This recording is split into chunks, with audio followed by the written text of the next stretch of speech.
bonjour. Aujourd'hui, nous allons voir les altérations.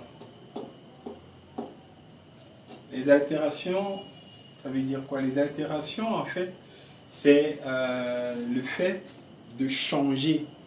On va parler d'un léger changement. Alors, généralement, dans les partitions, vous allez voir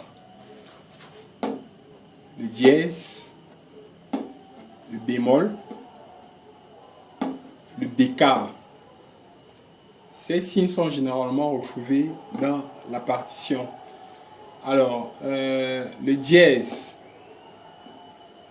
c'est ce qui augmente. Ou bien on va dire que le dièse est l'augmentation d'un demi-ton de la note originale. Ça veut dire que si vous êtes à sol et que vous augmentez d'un demi-ton, vous aurez le sol dièse, par exemple. Et le double dièse s'exprime par le X. Donc, on appelle là généralement le double dièse.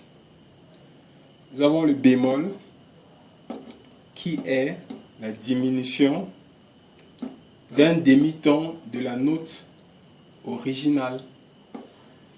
Et nous avons le double bémol, n'est-ce pas? Qui est le bémol du bémol. Okay. Donc quand une note a déjà été bémolisée, si vous la bémolisez à nouveau, ce sera un double bémol. Voilà. Nous avons ici le double bémol. Nous avons le bécard qui annule l'altération de la note précédemment altérée. Ça veut dire que si j'avais par exemple le sol dièse, si je jouais sur la note de sol dièse et que je vois sur la même ligne ou la même interligne le bécard aligné par rapport au sol qui était diésé, je vais revenir à la normale. Ça veut dire que je vais jouer maintenant le sol normalement. Pour ce qui est des doubles dièses et des doubles bémols, je voulais juste dire que c'est assez délicat parce que parfois le double dièse est considéré comme le dièse du dièse. Ça veut dire que on a par exemple pour la note de sol, on aura sol dièse et on aura le double dièse qui va donner plutôt la note de la. Mais les puristes généralement vont dire que ce n'est pas exactement le la, c'est un peu en dessous du la. Bon, c'est parfois assez délicat. Mais pour le jeu, pour un jeu normal, bon, vous pouvez prendre le double dièse de sol comme la. C'est-à-dire que sol dièse plus dièse, encore ça fait sol dièse et le dièse ça va faire la. Donc pour avoir le la. Le bécard, on l'a dit, ça annulait justement l'altération de la note précédente. Nous venons sur le piano, on va vous expliquer un peu. Voilà, donc sur le piano, nous avons notre do médium ici. On a donc do, ré, mi, fa, sol. Or, si mon sol est diésé, je vais monter d'un demi-ton là. Sol, sol dièse. Ok? Mais le sol, pour le demi-ton, ce sera le bémol. Sur le piano, ça s'explique simplement. Lorsque je fais une montée en dièse, au lieu d'avoir cette gamme qu'on appelle la gamme diatonique, on aura notre gamme chromatique. On aura à partir d'ici pour la, la, la, la.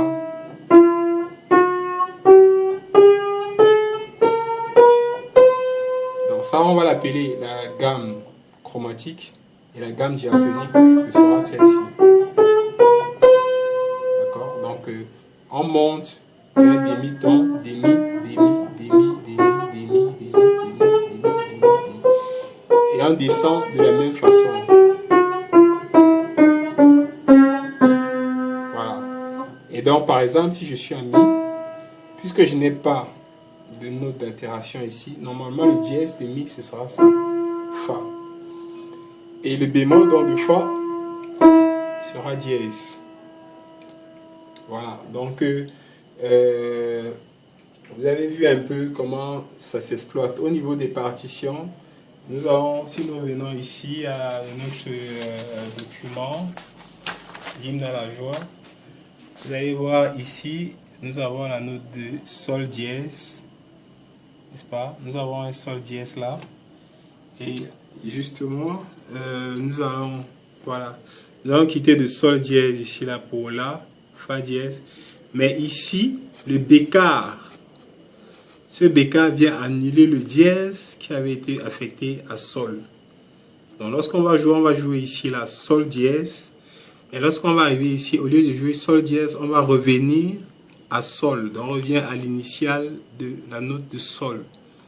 Voilà, donc ça c'est pour faire le distinguo entre les notes. On a là le dièse, mais ici on a la note de sol tout simplement.